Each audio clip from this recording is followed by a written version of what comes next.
Good day, everyone. I'm IND Bound, And I'm Felix. and welcome to another episode of the Wheels Up Live podcast. This week, we're taking things a little bit differently than we have in some prior episodes, and that we normally start with news of the week. Well, our first segment is essentially going to be the news of the week, which is going to be a recap of what happened at FS Expo, which has pretty much dominated the news over the past week. Not surprisingly, given that most of the major developers, uh, hardware vendors, streamers, you name it, people were out there in Vegas over the last weekend, starting on Friday, Saturday, and Sunday, with product announcements on Friday and then we had the expo floor on Saturday and Sunday, along with even some more presentations, including an hour-long presentation from Microsoft. And so we have a lot to talk about on this one. Now, I happen to have been out there for Expo, and for those of you who I met out there, thank you, and it was a lot of fun, and hope you all had a great time. Felix was also watching, so he was Yes, I was. taking part in that remotely, but is up to date as well. And Felix and I talked several times during the weekend about all of the things that make FS Expo what it is, including all the kookiness, of which there's some of that, and we'll try to give you a little flavor of what it was like in Vegas over the past couple days. You know, it struck me, Felix, and I think you had the same impression that certainly of the Friday presentations, one of the ones that I think really struck a chord with most of the folks that we know, and if you're into airliners, and that was certainly Bluebird, who Bluebird for were sure. the Yeah. first presenters of the day, and they provided still more details about the 757, which I think most of us are keenly interested in, and I know you are especially. Yes. What struck you about any of Yes. their presentation? For me, I know they haven't announced a release date. I feel pretty confident in seeing what I've seen with the sounds, the recording, with the version 739 of the cockpit update. Right, right, If any of you know, their iterations of the cockpit have kind of become a little meme in the flight sim community because they've done it so much. I think even Shervin in the presentation kind of made a little joke about it as well. But I think we're looking at exactly what Shervin is talking about, where we have the best 757 maybe flight sims ever seen. I know that that's what they're going for. They definitely tried to highlight those things. They're working on the circuit breakers. I love that he said that like circuit breakers don't actually matter, because I think right. this community sometimes has this misconception about circuit breakers. Circuit breakers speak to system fidelity. They don't necessarily speak to operational fidelity, right? Because pilots are not back there flipping CBs. When you run through a QRH, that's the last thing you want to do is be searching row line by line looking for a CB. There might No, be somewhere you turn off a nuisance, what you would call like a nuisance CB, maybe a sure, warning or something like that. But you're really not back there messing about. no. Now, when they had flight engineers, obviously, is a little different. And I digress. But the thing with the Well, 757 well, is it the looks thing on really the strong. CBs that we also see is that Yeah. we have some friends who are pilots where occasionally there's just Hmm. something on the ground where there's a Yes. nuisance message and they're authorized Yeah. to flip it. But other than that, no, they're Yeah. not doing any, Yes. diagnosing. Yes. Sorry, go ahead. Yeah. No, you're good. No, no, no, no, no. That's true. There are definitely some unofficial CB Right. workarounds. Exactly. Exactly. That you just something in the industry you just learn as you're working with it, right? Right. And so the thing about CB modeling is it speaks to the level of detail they're going with the electrical system. Again, the hydraulic system's the same. They're talking about that things like the window shades being open or closed are going to affect how the cabin is how cabin cooling and cabin heating are going to work. I mean, these are very, very like in the weeds, kind of like hot start level details. These sorts of things. Obviously, you're not going to Yeah. have an FBO, but I think that we're really going to see a 757. I've been waiting for one. I love the 757. I've flown on a 757 more than any other aircraft in the real world. Oh, that's interesting. And I didn't realize that. Yeah. Okay. yeah, that's because of where I live. When you're from when you like to take the red triangle and you're flying from Orlando, that's all they have. Fair enough. Really, Fair enough. basically, because all roads go to lead through Atlanta with Delta, right? So anyway, And I it's kind know of one that of the those things that 757 is a real pilot favorite too. yeah, that's They another love thing it. too, right? Is you have pilots. I am when I flew last year to Chicago, I got to get in the front of a 757 300. Again, kind of more rarefied version. And I was talking to him. He's like, "Yeah, we love this." I was talking to the first officer, and he's like, "Yeah, we love this plane."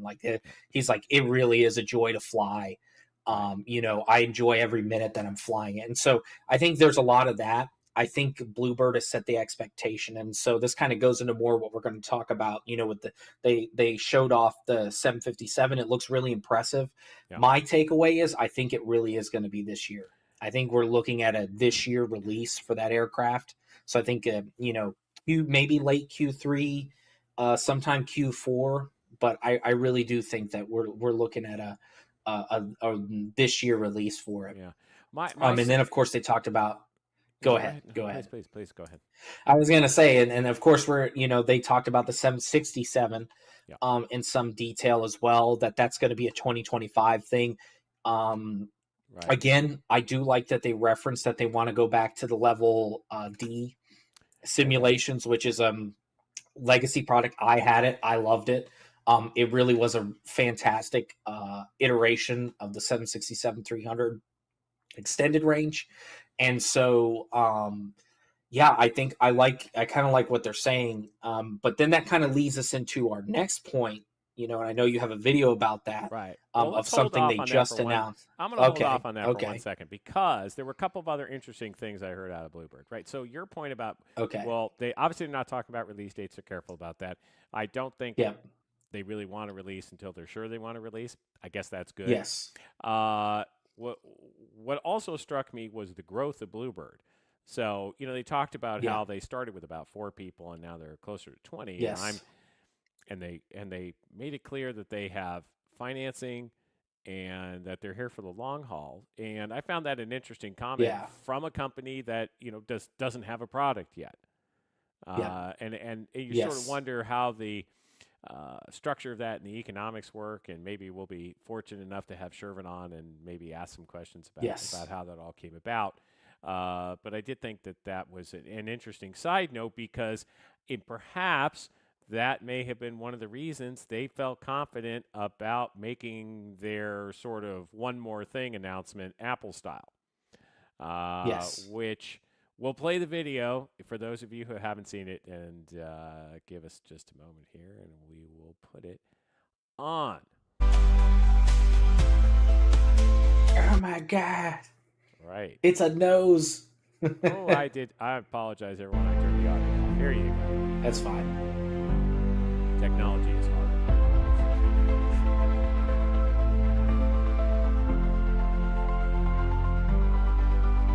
I remember watching back through this because I think I was at work when this happened. I had to go and rewind and then go live again. Yeah.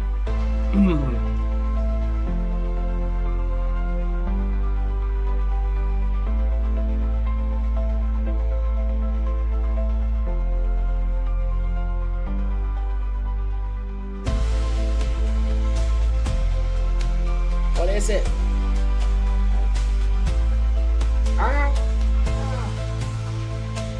Is it a bird? It's a 787.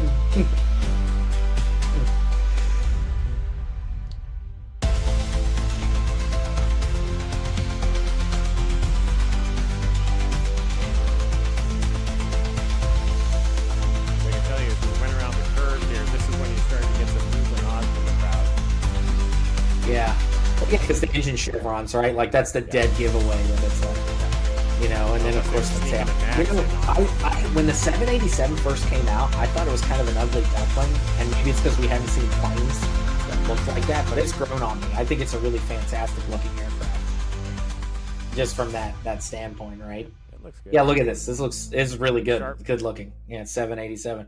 And then they were like, "Oh my god!" And everybody in the crowd went wild and that sort of thing. At Yes, least there if I there was remembered it. uh, there was palpable excitement in the room. Yeah, That's what I would say about it. And I think, yeah. And so, but I have to say, I was a little taken aback by this announcement. Not yeah, because they want to do a 787, just because that's a lot of products in the stack now. And while they it made it fairly clear that the development of one shouldn't be interfering with the other, I think most people are instantly skeptical of these kinds of discussions. Although I guess if you got sure. one person who's done with the modeling, they can go on and work on other modeling. And let's face it, what did we see? Modeling.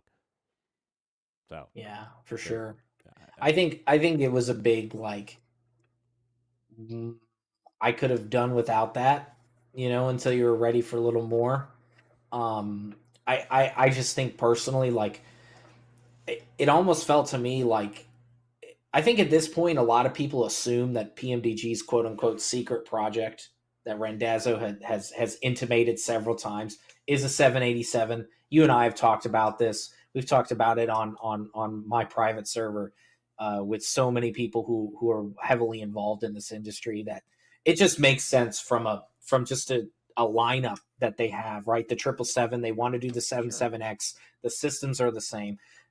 I got the sense that like, are they jumping the gun because they want to reserve the spot?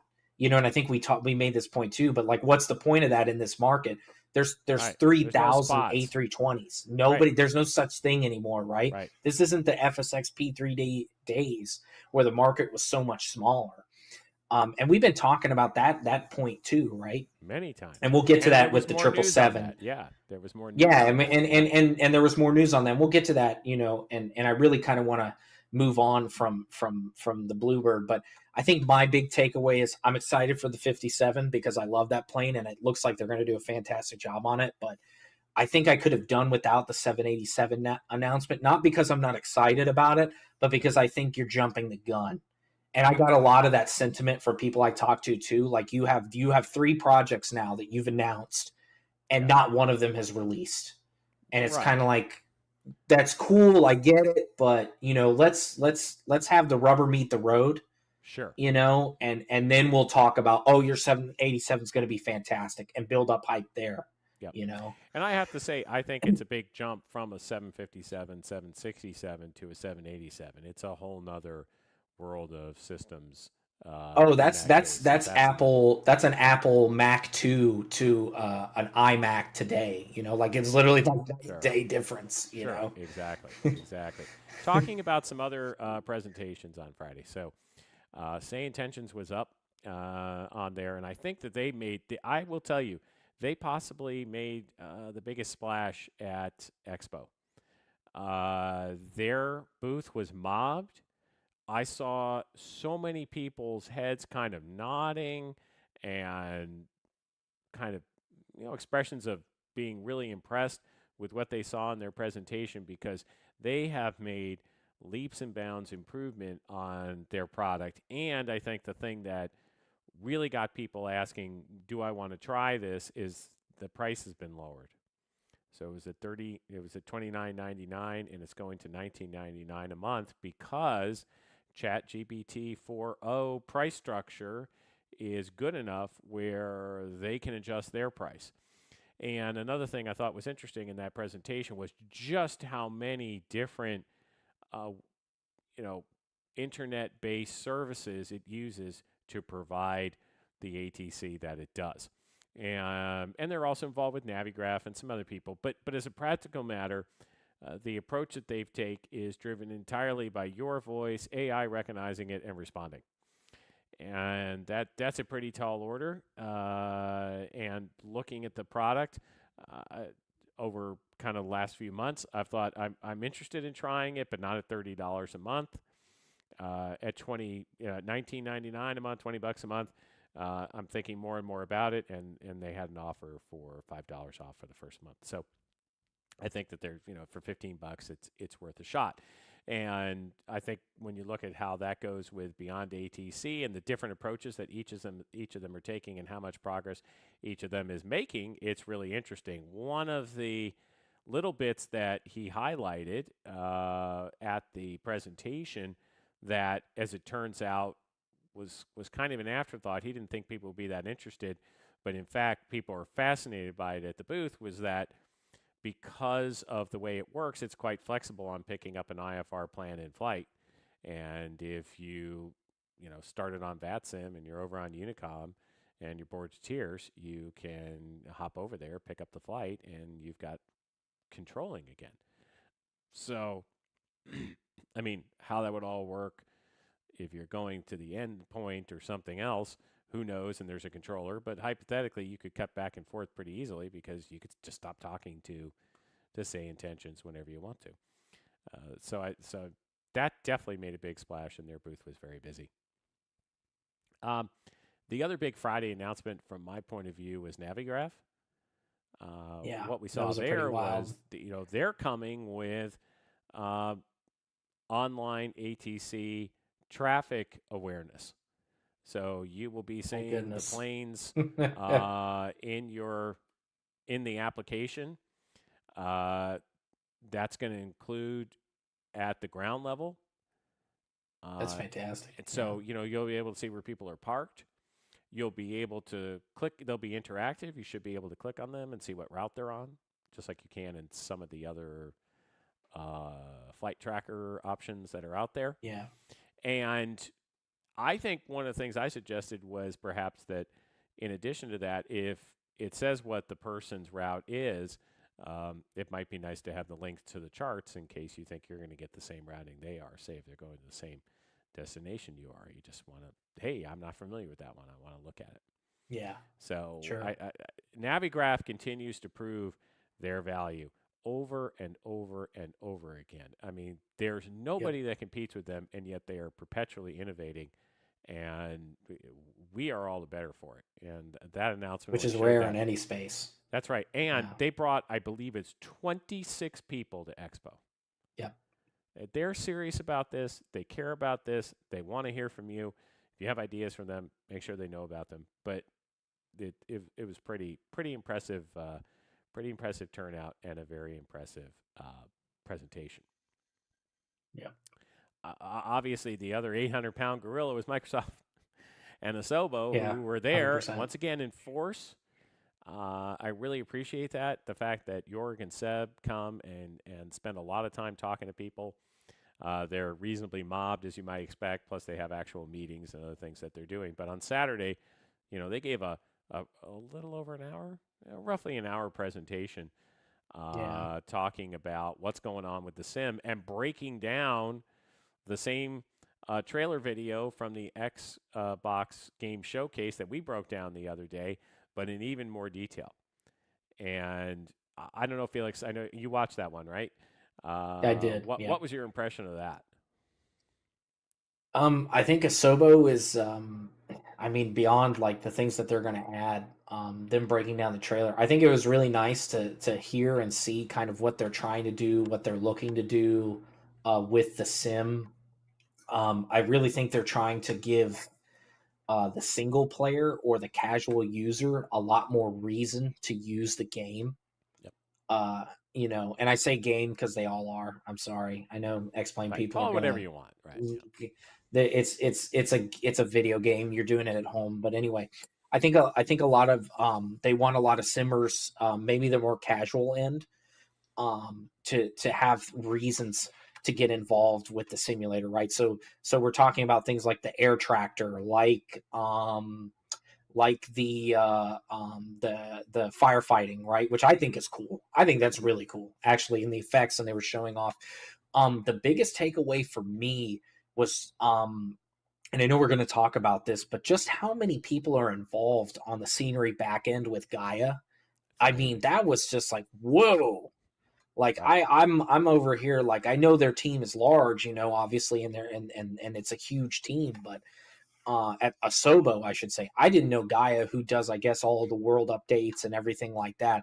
I didn't know that they were so stacked as far as like personnel wise. Yeah. And so it's one of those things that I think you see the fruits of that labor and the amount of people in, like, of course they had El Capitan, right? Like that was their big, they were showing off Right El in Yosemite. Capitan Hmm. and and so they showed the before and after, like what it looks like in 2020, what it looks like in 2024, and it's just night and day difference. And 2020 was already night and day difference from anything we'd had previous. So Exactly. I feel like we're going from strength to strength. I think, having watched that presentation, we really are seeing a Sobo who've never made a simulator before, by the way. They're really trying to embrace the community. They're really listening to the community. I think one of the cool things that, and this was actually Crash that said this, and Crash is like a big explainer. Like he's really involved. He was like, Sure. I And for those of really you who don't like know who how, Crash is, just check our yeah, so, previous episodes. He was a guest on here. He's a developer and a real world yes, pilot, and they don't call him professor for nothing. Go ahead. Sorry. yeah, he is a brain, that's for sure, and he's a staunch XP guy. That's his sim, but he was even like, I'm impressed with how much um they highlight the community support and the community developers that they're partnering with to get these things done, like Working Title, like Gaia, and now I guess Forflight. That was the other thing that came out of it. Now we, Right. I don't know Wasn't if it's, that wasn't entirely clear exactly how much of a back end is going to be associated with that, but plainly it's yeah, partially modeled off of that.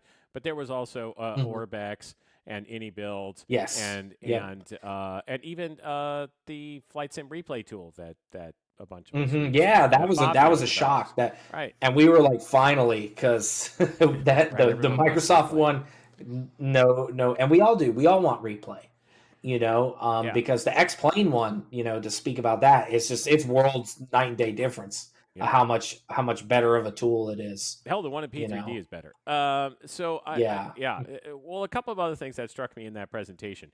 One was that we had made some assumptions about the Xbox showcase video related to the missions, which was that I had thought, looking at it, that perhaps they had done a special renders for the missions. And it turns out, in fact, that is not what's happening. That much of no, that ground detail and other effects and things that we saw in that video are actually part of the core sim. They are not mission driven and they are not mission specific. That yeah, means a massive undertaking that has gone on their part.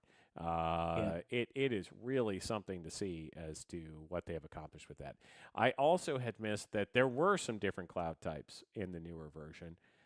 So we're going to see some variations in there. I also didn't appreciate, and maybe it would have been hard to do anyway, because you never know how Microsoft makes these videos, that the lighting yeah, system has been dramatically changed and that we're heading towards ray tracing. I mean, there's just so much happening in this it thing. is It's, insane. yeah, I mean, 2024 is looking like it's going to be a monster. I'm very excited about it, and I think from what we're hearing from them, they're actually trying to make performance better. I guess DX12 isn't going to be a beta anymore. I mean, there's just going to be a lot of things that I think are going to be significant improvements. And the path forward on planes, they try to make it seem like, at least for their default planes, that they've already got that sorted, and then individual developers can kind of approach it as they like. But hopefully, it'll be a pretty smooth transition for most of those. And you might need a tweak here, you might need a tweak there. The other thing that I think is interesting is that you know they made it also fairly clear, I think, that they're not pretending that 2020 won't exist anymore. So for those who don't want to move over right away or any of that kind of stuff, they're still going to be supporting 2020. Um, Yeah, so I think obviously theirs was a really important presentation, and indeed, the main show floor just was emptied out. Everybody went into the other room to go watch this. And sure. speaking of that, not only did we probably had, I don't know what the actual head count was. I didn't get a chance to ask Evan, and he's maybe a little gun shy about saying all that. But certainly with exhibitors, I would say there are easily over 4,000 people at Expo this year. Which So, is huge which is for absolutely this massive. community. Oh It's yeah, it's massive for Eh, what this was. I yeah. mean, dude, Which brings me to in the 20 last. I'm sorry. Which let me just. yeah. Which brings me to the last point about the MSFS presentation, which is Jorg and Seb talking about how they're now up to 15 million unique users. Now, most of those people are, a lot of those people are not going to be regular users, but there isn't any question that this market is huge. You only had to look around the expo floor to see that. I'm sorry. So your point about the Yeah. attendees, yes. Yeah, so I mean, dude, 2015, you couldn't have gotten 4,000 people who love flight sim into a room in Las Vegas. You Right. might have done it at a Radisson in Rapid City. In Dubuque. Yeah. You're not going to get it done in a hotel in Las Vegas. They've obviously announced that they're going to go to Providence. I'm actually going to try to attend that one. I found a Breeze Airways flight that goes up there in an A220. So I'm fingers crossed, with kind of the my Life life permitting. situation Right. going on Life right permitting. now. Yeah, Yeah. life permitting, that I'll be able to attend that. I know for you, it's a hop, skip, and a jump from Dulles International over to Providence, Yeah, it's not bad at and all. And there's some actual flights. Yeah. So, yeah, and so I actually, because I want to, and I know one of our good friends, DJ, he's trying to get out there too, hopefully. So maybe a chance for all of us to finally meet and greet.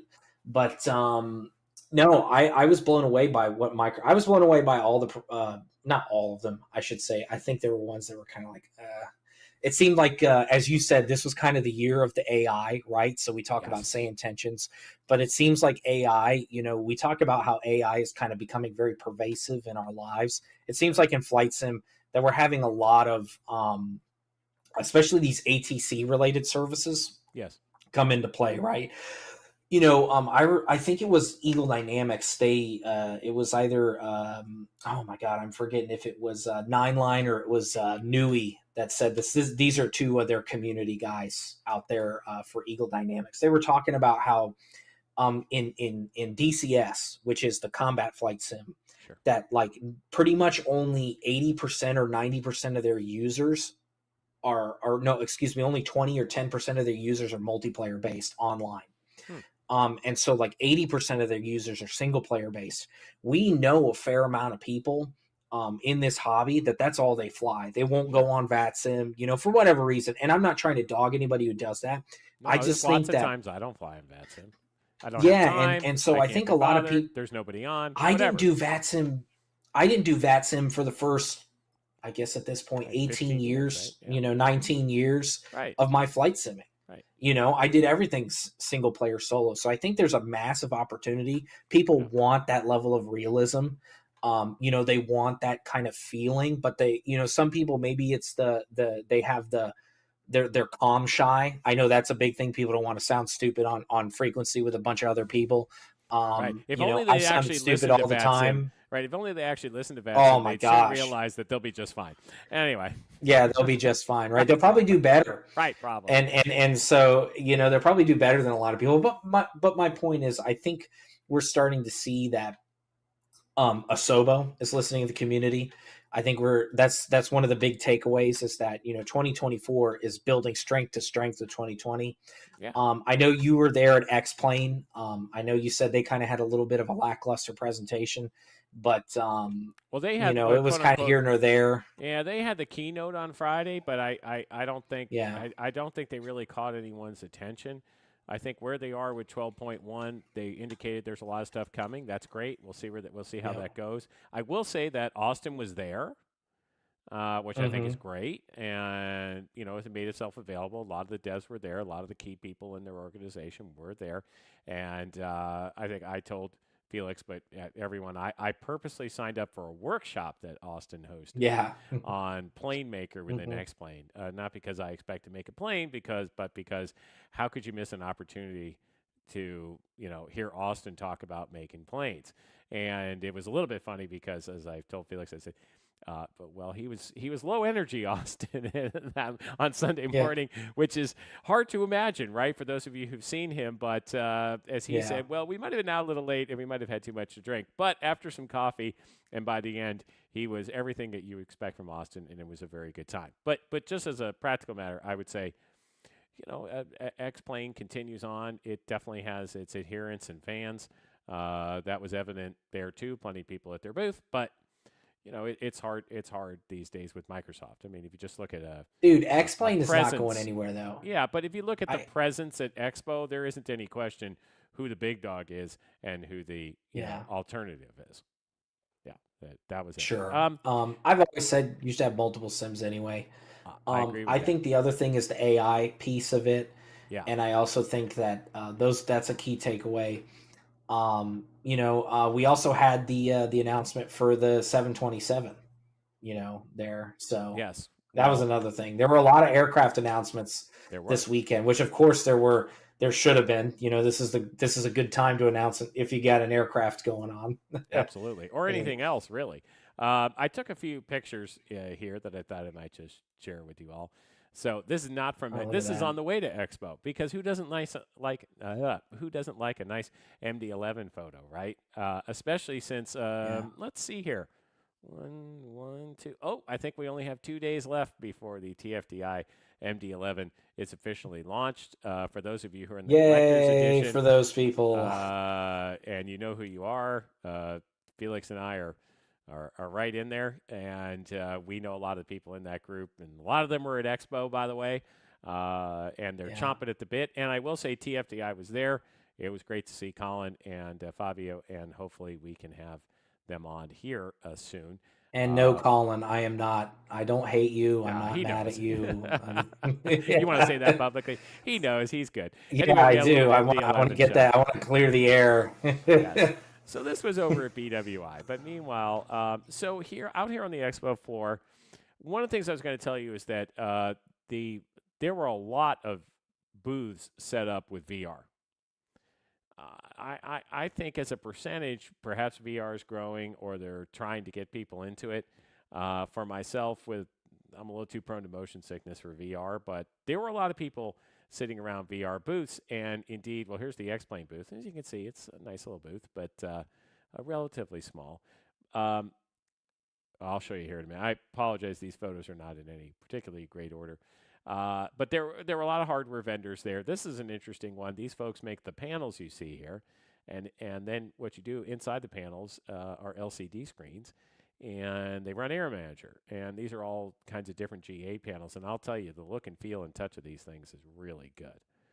If you're in the market for some GA panel options, this was really impressive. Okay, so here, this booth here you see on your left, I think there were maybe 10 to 14 VR flight setups in this booth here that were sponsored in part by SimFab and MSI, the computer company, and some other folks. And it was just being run by the FS Expo volunteers who were giving people a chance to come and experience some VR flying. And, there was a lot of floor space dedicated to this. So obviously, there's an interest in getting people into that. Um, it's really hard to see. But for those of you who saw the presentation on Friday from flightsim.com, this is a group, and it's the gentleman here in the black T-shirt in the foreground, who are putting together an $800 force feedback yoke, which is easily the most competitive price on the market. They're out of Singapore. They've already shipped their first 50 units. There's another group of sales going on now that's being done through sort of a Kickstarter approach. But they're working on it, and they have a lot of other hardware coming. They have this $800 one. They have another one with a greater level of force feedback, and they've also got some integrated panels that you can use and are selling, and they have more coming, and including one of the interesting things is a 737 yoke as well that you can put on this unit. I did get a chance to test it. It was impressive. It was, especially considering this is a very new product. It's software driven to work with the sim. They had X-Plane 12 running, and I was flying a 172, and it was pretty easy to trim out. You could feel it in the yoke. You could feel the positioning. I Oh, thought nice. it was pretty close to spot on. You know, probably a little tiny bit of tweaking, but you can see that they've got something very interesting going with this product. This was the St. Tensions booth, which was shockingly quiet because I can tell you that pretty much the entire expo, every time I came by this booth, it was packed. People want to talk to them, and there's a great story there with Brian, the main developer, and how he actually started working on this with his dad. You can see a lot of people had some other kinds of setups here. We have more of a military setup. There were quite a few of the military hardware style vendors there, including Wing and Verpal. For everyone who loves the A320, this is the famous Scalarkey simulator that they bring everywhere with them for these shows, and it's pretty decked out. You can see it's got the controls, got two seats, got the overhead. They were running MSFS, which was a little bit of a surprise. I think in the past years it's been P3D. They were offering 15-minute blocks in there that you had to pre-register for. I did. I used it. If you want to spend an incredible amount of money on a home simulator, this is a good option. I will say that the side stick is incredible. The look and feel and accuracy of the side stick is amazing. The only tough thing with Scalarkey, and I'm not going to lie, is they are not the most charming people to work with. You come up to their booth, they've got just off to the left here that you can't see. They have a couple of those, like the yoke. Sorry, the throttle quadrant is on the table there to the left, Yeah. and God forbid you start touching it. They will literally yell at you for touching it. Like you put it on the table. Well, what do you I expect mean, to you happen? you put it on display, and Right. you've got an expo where people want to touch Huh? and feel, and Right. FS Elite brought you most of this conference streaming video that you saw. The YouTube videos yep. that are available from the Friday presentations were all from them. They had a big presence there, just like they did last year. Really interesting group of guys. I've become friendly with one of them in particular who uh, maybe we'll have on because he's actually done a flight sim to aviation career. He's not flying, but it's really an interesting story. Wing, of course, Oh made a yes, massive splash on Friday with their announcements of yep. both more Airbus products and now Boeing products. And so Which they here, didn't they didn't they didn't announce that they're and I know we talked to somebody who was there. There's some really cool stuff coming from him. There's going to be yes, motorized throttles eventually, which I think is like, that would be some next level amazing. All right, so I'm yeah, going to that tell is you, the I got hands yeah. on with these. So just to the left there, you can see the Boeing EFIS, but there's a control panel there. I got hands on with the McDo and the control panel for the Airbus and the Boeing products. You know, the price is reflected in the touch and feel. You know, this is Sure. not an $800 McDo add-on. It's not. But for $130,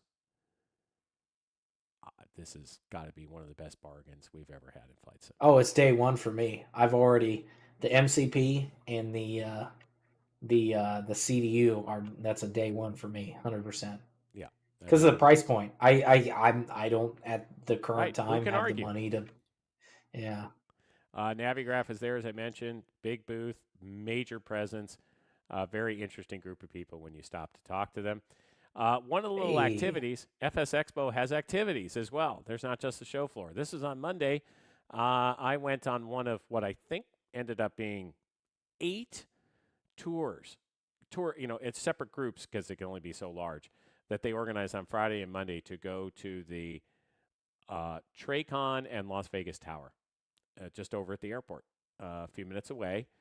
And this is part of the tour that I went on Monday. Now, you're not allowed to take pictures in the actual rooms where they're operating, but this yep. is the training room that they use for the Traycon, and incidentally, it can be used as a backup Traycon. It's actually can be made active if they have to, but I think they said they've only done it like once. But this is the training room that they had for it, and as you can see over on the left, you can see you've got the Las Vegas area up on the screen.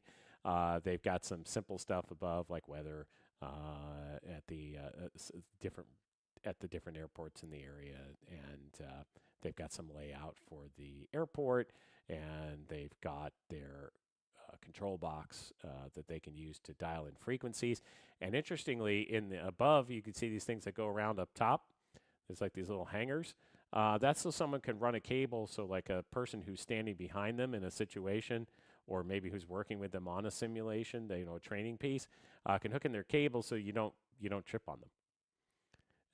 So they've got all kinds of little neat little tricks As a in this safety room. guy, I appreciate that. That's That's pretty right. smart. And so this facility this is on the fourth floor of the building, and there's about 20 stories in the tower. Now this is interesting. This is the training room for the tower controllers. So the tower controllers, of course, are the folks who are up on the 20th floor looking out across the airport. And this is a simulation that they train on. They're one of only a few facilities in the entire United States that has this. And each one of these screens is massive and being run by a separate computer. But it all has a central control. It's sort of behind where I'm standing in this picture. That was pretty cool. People were blown away by that. There were a lot of comments like, can I have one of those computers or one of those screens or some combination thereof?" Shockingly, they didn't send us home with anything. Okay, well, I got a couple of other random pictures here. This was at the lobby. They've got some beautiful model airplanes in there. And I actually, right near the airport is a store that specializes in die-cast airplanes as well. As you can see, there was some fun stuff. For those of you who follow us on Discord, this is the plane that's in my avatar. So it was kind of fun, and a little fun random shot here at the Las Vegas airport on my way back. There's the So Skittles. I just realized in the background there's the Skittles Spirit yes, A320, yes, there it A319 is, right back there. behind me. Yeah. Yes, good Mm-hmm. spot, good spot. So anyway, that's a lot of what happened at Expo. I got a couple of other tidbits I'll pass along for all of you. Sure. Yeah. I had an opportunity to talk to a lot of developers, and I will say that the mood at Expo was very good. This is a group that's pretty darn happy with how this Yeah. market has expanded. It's really kind of incredible. A lot of optimism. Oh, So one of I our just I'm checking the. Not to chat. interrupt you, I'm checking the chat. Yeah, JS2 Tango Evening Dan was great to hang out with you in Vegas, Matt and the British gang. Nice, So nice. Thank you, Matt. yeah, And so one of the things that I noticed in talking with some of these folks, like for example, Mir from Flightbeam was there. He was also there with the Jetstream guys. He's flying high because you look at the release yeah, of San Francisco, and it's been mentioned on Contrail, one of their most successful releases. And I think there was a lot of that attitude around the building. Just very positive, overwhelmed by the support of the community, how many people turned out at Expo, and what it really means to yeah. these developers to know that there's this community out there that, for the most part, wants them to succeed. Which brings me to one of the people who some people are a little bit confused by, and that is none other than Honeycomb. Um, Yeah, so right. some of you may know Honeycomb has been in some very odd circumstances recently. Back at the end of January, beginning of February, there were competing Yeah. arguments going on the internet about who controls Honeycomb, and then there's been silence. Right before Expo, they announced, "Oh yeah, we're going in production on the Charlies," and they quote unquote delivered the first Charlie to somebody at Expo. Nikki Reppening, who's sort of was the face of Honeycomb, but I don't know if he is or not. Showed up, gave it to somebody, took a picture, the whole thing, posted it somewhere.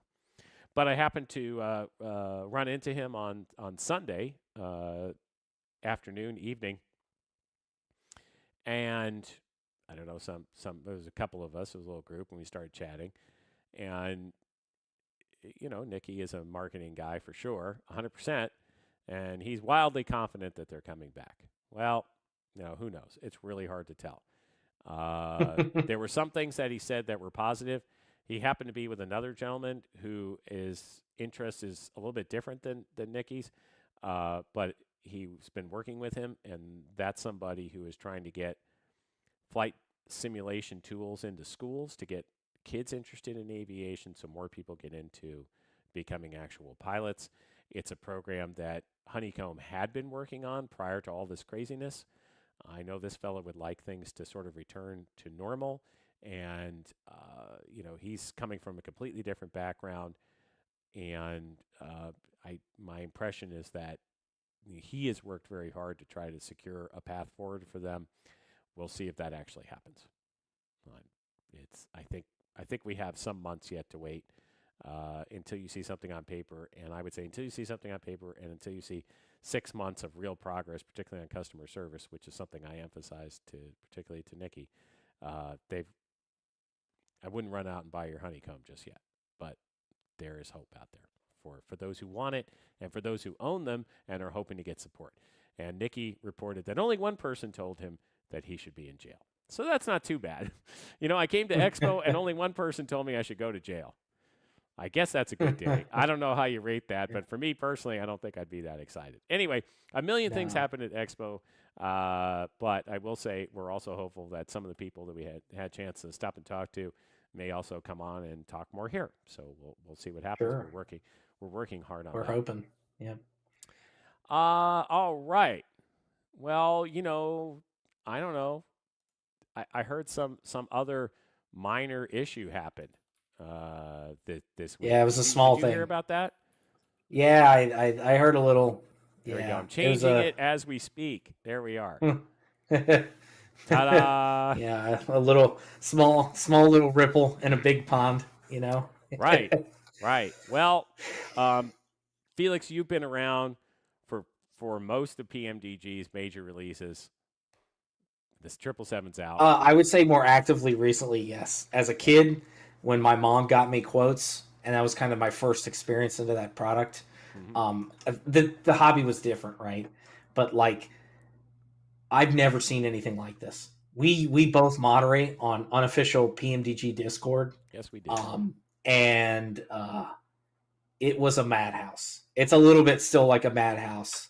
For those of you who are there and are watching, please be patient with us. We do try to help out right. and get to things, but we also have lives, and there are things that we're going to be doing.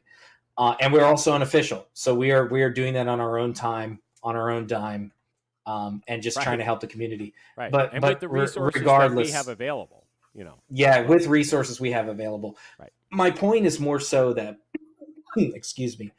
My point is more so that this is huge. I've never seen anything like this. We know a couple of people who are working for developers. I'm not going to tell you who those are because that's not really anybody's business. But they've even said this is unprecedented. I've never seen anything like this. I mean, the other day, what was it? 944 77Ws on VATSIM. That's insane. That's and when you have 2,000. Like Volanta, you look at their numbers. They were. Oh my gosh, Volanta! It's like 2,500 people are flying the 777, and this is just a small, and so this is actually the FS LTL, by the way, just to make sure that everybody's clear. This is the FS LTL injection, but this is of the 777W. Yesterday, did I pick the wrong one? Darn it. You kind of did. It's okay though. It's not a big deal. That's the right one. There we go. This was so Dulles, myself, and a couple of people. We did a group flight. Yeah, a couple other scofflaws did a group flight from Auckland to Nadi. Recommendation from a friend of ours, Hi Ping, if you're watching. He a really good look. Shout out on that route. But it's something we'd never done before. And we all took the 777 from Air New Zealand. Beautiful. Obviously, this is Tavers. Shout out to Tavers for his amazing work on this All Blacks paint for the Air New Zealand. One of my favorite. Actually, I think it is my favorite paint on a 777. I think this one's cool with the Hobbit. And this is for Pops. Pops, if you're watching, this was you flying. This is your picture. So credit to Pops Mallard for or Millard. I don't know how to pronounce that, but that was his livery. But anyway, so this is a huge splash.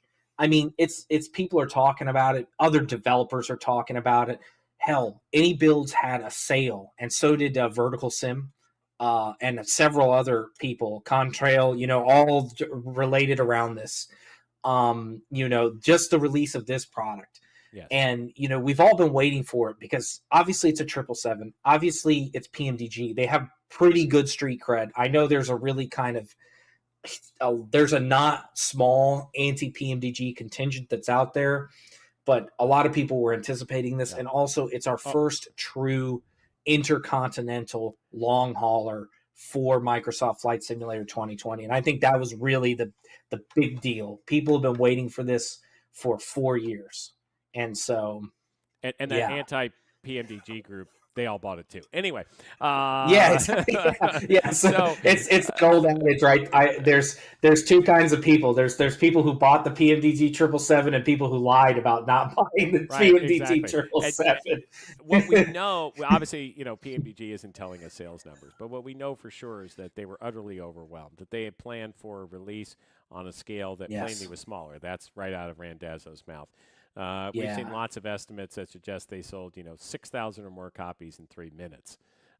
Which is insane. Right. That wouldn't surprise me at all because, and I come back to this again, we saw in Microsoft Flight Simulator with the Antonov, right, that they sold 100,000 copies of that.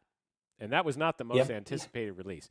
And this market is massive, and that's where we are now. I will say, we have heard some. There's obviously complaints and concerns.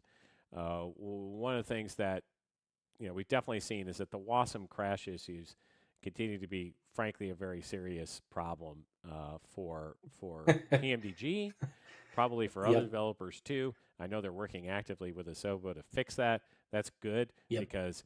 The one thing you really just can't have is people really not being able to use the plane, especially not at $77 for your product. Which, by the way, could we skip the kitschy pricing, please? The $77. Let's do let's get rid of the kitsch. Just going through chat. Just real quick, sorry, because I want to make sure I'm up to date. So I got Randall Shirley. I think I know who you are on Discord, so I won't ruin your Discord name. Just to keep that a little anonymity. But yeah, we hope that we're going next year as well. And then I've got hi Dan, nice to see you again at Expo, Graham. So there you go. Nice.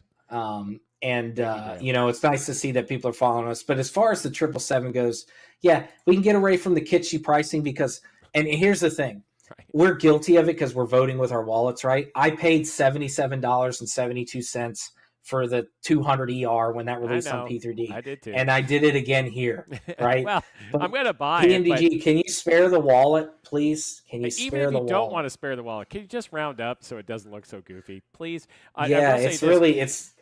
It's not going to be that price in Marketplace because Matthias has already mentioned, and if you look at the Marketplace structure, you can't have a weird number like 73 cents. It doesn't work. So it'd probably be like 75 would be my guess. Right. Whatever the number is, or it's $77.99. It has to be an iteration of 50 cents. So it could be 49 cents or 99 cents, but it can't be 73 cents. So we'll see what happens. I love that kind of nonsense. It's like, what? Oh, okay. If you say so. Sorry, I banged my camera there. So one of the things that also came up was people are always frustrated with these. Everyone says, "Oh, I don't like the sounds. I don't like this. I don't like the other thing." Gosh. What I would say is that we got what I fully expected, which is a perfectly competent plane that does exactly what it says it's going to do. And you and I have flown the PMDG 777 and P3D a lot, and it has some serious weaknesses. Okay, from a navigational perspective. This so you know it's one I will say it's one that people don't talk about ever. When the 200E ER came out, if you used oh my gosh, it was the clear button. It's funny because the clear button comes up again. This is going to come full circle, my comment. All right. So the clear button, if you used it on the pilots on the captain's CDU, so CDU 1 and the 200 ER, it would lock out that you couldn't use the scratch pad. Like you just couldn't use it, period. And it's a bug that I know people reported, they never fixed it. So it's funny that I had this. You were watching me live. You were just like, Yeah. "Hey, I'm going to shoot the breeze with Felix. I'm going to hop on our VC in my private server." And so we hopped on VC. We're talking. I'm coming into Tampa. I'm on the downwind. I press clear because that's what my mind does whenever I see a message on the scratch pad. I don't want it there anymore. So bang bang, I'm clearing it, and the whole sim froze. Yep. And so I sent the bug ticket to and then Chris Marcus was the one who responded. He's like, known issue. We're working on it. And then not even 48 hours later, they had the patch out. And it does work because I used it yesterday. All used it yesterday. Yeah. And it was good. And I I think haven't had a that single WASM crash or any issue yet. which you're very I know, fortunate I know because I they are am. I'm annoying. just saying, but I I haven't. would be mad. Annoying is what I would say after my flight from Miami to Tampa, which is literally 30 minutes. I don't know how I would feel if I was going from San Francisco to Dubai and on final into to Dubai, I got a Wasm crash. I don't know how I'd feel. I'd probably give up simming for a week at least. I think You just have to go sit I'd in a be dark pretty room by appalled. yourself, huh? Yeah, yeah. I think I'd be pretty mad. And I think they know that. And I know there are other things that have cropped up. The parking brake thing. This is, by the way, the parking brake thing is a combination skill issue. And I know people are gonna be like, oh my god, skill issue. Don't say that. It's a combination skill issue, and definitely PMDG borked some stuff. They My running theory. borked the simple parking brake, and they have Yeah, they acknowledged borked the that. simple. They The have acknowledged realistic that. works. Yeah, the realistic Yeah, works they fine. have acknowledged that. Right. If you have Yeah, any questions, go watch realistic my works video. fine. Yeah, It's right yeah. here on the So we channel. actually do. We should. It is in the channel. We do have a parking brake video. Right. Which I think somebody commented hilariously. I did not know I ever needed a tutorial on how to use the Right. parking There brake. you go. Right. Right. That's life. And so it's just. I think that PMDG. Here's what I'll say. I know that we're wanting to more review this. My first impression We is, will. yeah, I and mean, we not will, today, of but we will course. review this, and hopefully Yeah, we'll do we'll it with review Yas. it. Yeah, we're gonna. Yes, exactly. We want. He's actually, that might be a while. He's taking a holiday for himself, which Fine. good for him. Fine. You're Good. retired. Give him a You're few. retired, right? That'll allow a few more updates from PMDG before we Yeah, leave. and so and he's a really good person because he also had alpha access to the 777 from Flight Factor, Yeah. so we can do a kind of comparison. What his thoughts on certain things are. Anyway, um, I will say that this release was not smooth. Things that PMDG have never done well. We talked about this on our group flight yesterday. They're not networking people. No. As far, and when I say networking, I don't mean like Yeah. We mean computer networking. networking. Yeah, we mean computer networking. Yeah. That is not their strong suit. That has never been their strong suit. That is just something they haven't done. I know Randazzo was like, we didn't anticipate the sales. I talked to a lot of people who are very much into the IT world, and they were like, this was a pretty avoidable misstep from them. Also, why in a sim that has no ability to have DRM do we have an authenticate? Why is that still a part of the process? Why does it need to pop up? These were some of the aggravating things because both Dulles, you and I were waiting for our emails. We're watching people get their stupid little emails while we're sitting there waiting. We had to file support tickets. I will say I did not. I did PMDG's not file a support. support ticket, but yes. I did, but PMDG support really stepped up. I will They're say good. that they really, I've never had a problem with them, which I don't get why the community, I think people equate going on the forum and asking something with actual official support. Which I've it's never not. had a problem with PMDG, which it's not, by the way, but people do. I've never had a problem with especially if it's like Chris specifically is the one that's answering the question. Well, I've never had an issue with PMDG support. So I think it was kind of funny that's kind of where people were going. But obviously, the day one thing was we kind of knew it was going to be bad, but the anticipation. Obviously, this was huge, and it was kind of a really. It was rough there for a bit. I didn't get to fly it that night. Actually, I got in there, I set up my views I and did. everything, and Oh, it set was up my late. panel, and then I was like done. It Yeah, was late it for was us. late. It was late, and I will say that I have spent a lot of time trying to help people in the UPMDG Yep. Discord with this, and it's been challenged. There are, like all of these things, there are real issues, and then there are issues where folks just haven't had time to really learn the plane yet, Yeah. but they're asking the questions before they've really had a chance to get oriented, and Yeah. that's always a challenge. I'm sure PMDG internally has the same issues. I had a chance to chat with one person from PMDG who was actually at Expo, and I think that they were plainly gearing up for a very challenging week or two ahead of them, and especially when you know you're about to put this product in front of thousands and thousands of users when whatever issues you have come out. But I will say, once again, I haven't had a single issue yet operating the plane. I've been very happy with how Nope. it flies. The hand flying is great. LNAV is vastly improved. VNAV's improved a bit.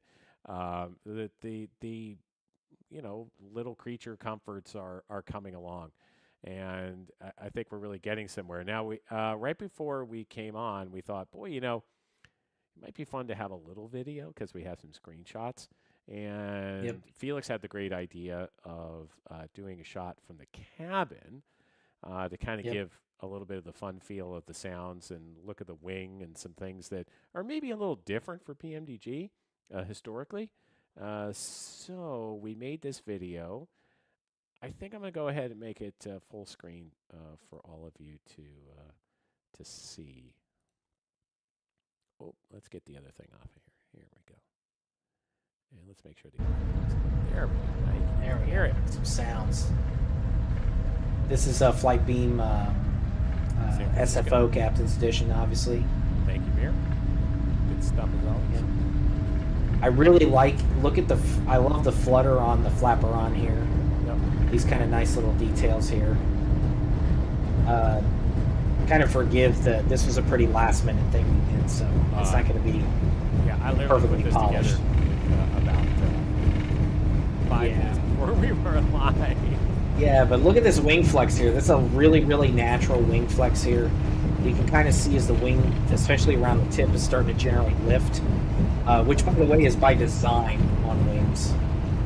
And don't mind the flapping here. This is just a flight control replay thing. That's not the add-on itself.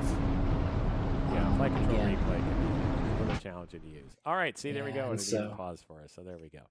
In any event, but I think it just tells you the kind of details and quality that are in here. Yep. There has been a lot of talk, I think, in recent weeks about how will PMDG compete with the flight factor 777, and I'm like, well, it has VNAV, so it's already won. Plus, It's kind of apples to oranges, man. but yeah, it it's really totally, is. but also it's a completely different market. I mean, I just don't understand what Yeah. everyone's on about.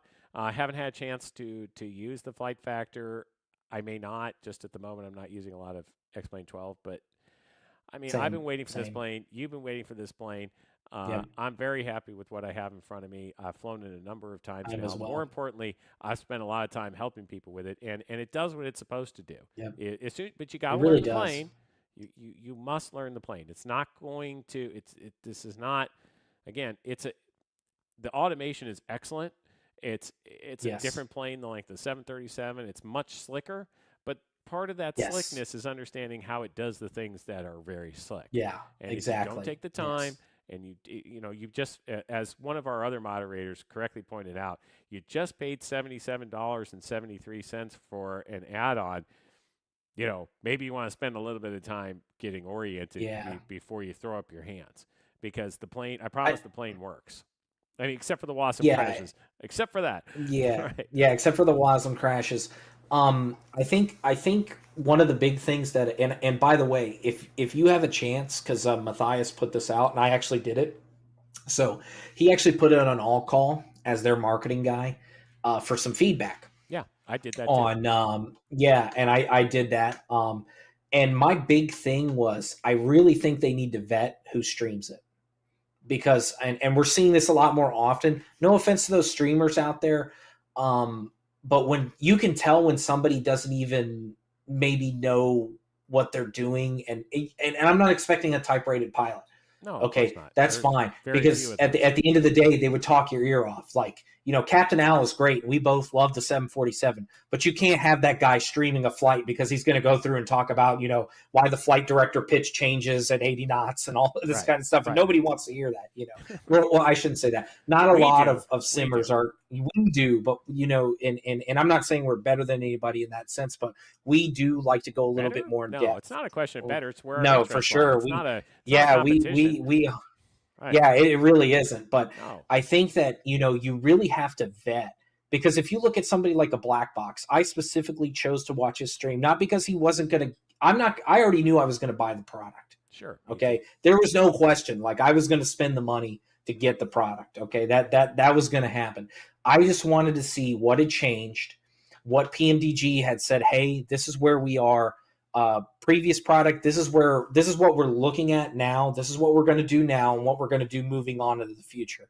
Yep. Right. I really wanted to see what did they change, and it's a night and day version. If you take the 777 and P3D right now, that 77W, and you compare it right beside the one for MSFS, it's a night and day difference. You have CPDLC already, and yes, I know there's problems with that. I know they're working on that as well. It worked for me Right. when I got it finally, and Honestly, and the problems that I've seen with CPDLC are the same problems I've seen with CPDLC and some other add-ons, because yeah, the Hoppy. I wouldn't be surprised if Hoppy himself told you infrastructure was just being slammed. yeah, I and mean, that's another thing too. I think that's the reality is the I think it's Joan or Joel Hoppenbauer. That's the guy that right, does correct. Hoppy. That's correct. Um, I don't think his server load was anticipating that 2000 Probably not. and so I think that's one of these things that we have to realize, is that this product is night and day. I like what I've gotten so far, and of course we're going to fully review it, especially as we have more iterations down the line to where it's Yeah. a little bit more stable. Right. I mean, I think it's right. stable Let's. now. By the way, from an operational perspective, Right. nothing about what I've done has changed. And that's what I'll It say. works. Nothing It about what works. I've done has changed from P3D to Microsoft Flight Simulator 2020. Nothing. There hasn't been one thing. In fact, some things have been a little bit more streamlined. I like how they do the door management now. I don't do the automatic door stuff because I have GSX, but I do like how they're managing the door system now. Yeah. I like the tablet. Obviously that's a lot more functionality than what we had with the integrated EFB that the old 777 had, which Yeah. even in the real world, they don't like it, which is why they ditched them. Right. And even the airlines that still have them, they still have an iPad, because that's just we're living It's in just how it is. 2024, right? Yep. That's just how it is. That's the industry. Hell, the U.S. Air Force uses ForeFlight on an iPad. Sure. I know this because I've seen it. So it's not one of these things that's like, oh no, we want this. I think that's a little bit ridiculous. That UFT is pretty good. My point is that flying it is a treat.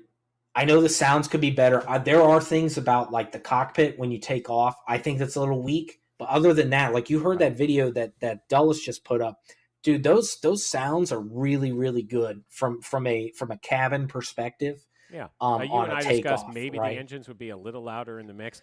Sure. And let me just say, PMDG has heard you. I mean, I think they've heard you, and they've said they're going to work on a sound update. So yeah, now, admittedly, and that's the thing. Sometimes PMDG says we're going to do something or another, and sometimes they don't. But I got my fingers crossed at least initially here, especially since we have 3 more iterations of this plane coming. Yeah. So I think they will continue to make some improvements. I can't wait for the freighter. I am so happy it's the next one. Oh, dude, the freighter. So for those of you who don't know, the freighter is really, in my opinion, it's this like dark horse, hidden kind of. If you talk to, we had an interview with Yas, who's a friend of mine, and I actually talk with him offline at least once a week. I try to call this guy, and I was talking to him about the freighter. He's like, dude, I love the freighter. He's flown literally all of them because he's done ferry flying. So he's flown the 300, the non-ER with the Rolls Royce, with the Pratt Whitney, with the GE engines. He's flown 200 non-ER. He's flown the 200 ER. He flew the the 777-300ER. He's flown the freighter. He said he loved the freighter out of all of them. Yeah. And that just really speaks to kind of, I think the plane is a hot rod, right? Because you've Yeah. got a 200 fuselage, but you've got the 300ER wings and the 300ER engines, most importantly. Yep. And you can do some really, really insane takeoffs But with more that importantly, aircraft. It's for those of you who are committed to only flying real world flights, short haul. and there are always Yeah. some of you out there. I'm not, we Mhm. have another friend who says, I don't know why you limit yourself, but I understand a lot of people do. Yep. If you want to get in the 777 and not spend 8 hours flying somewhere like you might with the ER, the freighter is one of the greatest things ever because you got flights, you can fly for 20 minutes practically. And I'm not even Yep. kidding. I mean, there are so many short flights for the Yeah. freighter, and they're fun, and you're going to go to airports you don't usually think of. And I mean, Yes. it's just the freighter is Yep. a fantastic thing to have in your collection of Yes. planes if you don't have I- it. The I- 300ER is magnificent. I love it. It's fun. There's a flight I'm dying to do because I'm going to recreate a flight I did for my honeymoon. But it's 14 hours, so I have to schedule it. But it's just Yeah. I know but it's just that freighter is going to be a real big one, and to have that along with the MD-11 out. Yep. And the A300, if you're into your freight, and the 757 eventually, if you're into your freight ops, wow. And a we're gonna 767. You're going to have FedEx's whole lineup here. Probably the next 2 years, you're going to have Right. FedEx's whole lineup. If you say 3, you're going to have UPS's Right. entire Then lineup. Then the only thing we're truly going to be waiting for is the 747. Oh my gosh, Which is, I know. freight Yeah, dog that's heaven. another thing. But I think that definitely this release could have gone a lot smoother for PMDG. I would agree with that. And that's just a reality. But I think for what you're getting, for the price you're getting it at, because remember, in let me look it up right now. Actually, let's not If you're looking talk at out of our butt. D3D, none of their products are on the website right now. So you, Oh, there aren't, but they Nope. were. It was well, I can tell you how much I paid for it from my own end because I'm not sharing my screen. right. Well, and while you're looking for that, yes, I mean, it's on the higher end of the price range, considering that you're not getting multiple variants like you were with the 737-800. So that's a little bit of a Yeah. downside, but they've made it fairly clear they're going to have something priced. It was on the lower end. $139. That's what it was. Oh, for the base $139.99. package, yeah. Yeah. So the thing is for simmers like me, we will lose out on the price because all the variants. Because I'm buying all the variants. I'll get the 200 LR because there's actually several flights, including one of my favorite just planes, which is Air Canada 1516, which is a polar routing flight. Provided that by the- MSFS will actually let you fly that route. Let you do because it's polar, which damn is another close to thing. the North Pole on that Service. So public service announcement, public service address. Please try to fly under latitude 85. Otherwise, you're going to have a lot of problems with the plane, and it has nothing to do with PMDG. Right, Okay, this isn't it a has everything to do with the sim. Yeah. Does not like you flying polar, and I think this in the South, the Antarctic, it's the same way. So really, really try to avoid those flights that go above 85 north and 85 south. It might even be like 82 north and 82 south. You Right. really Although I thought they were want working to on that, avoid but trying to anyway. fly.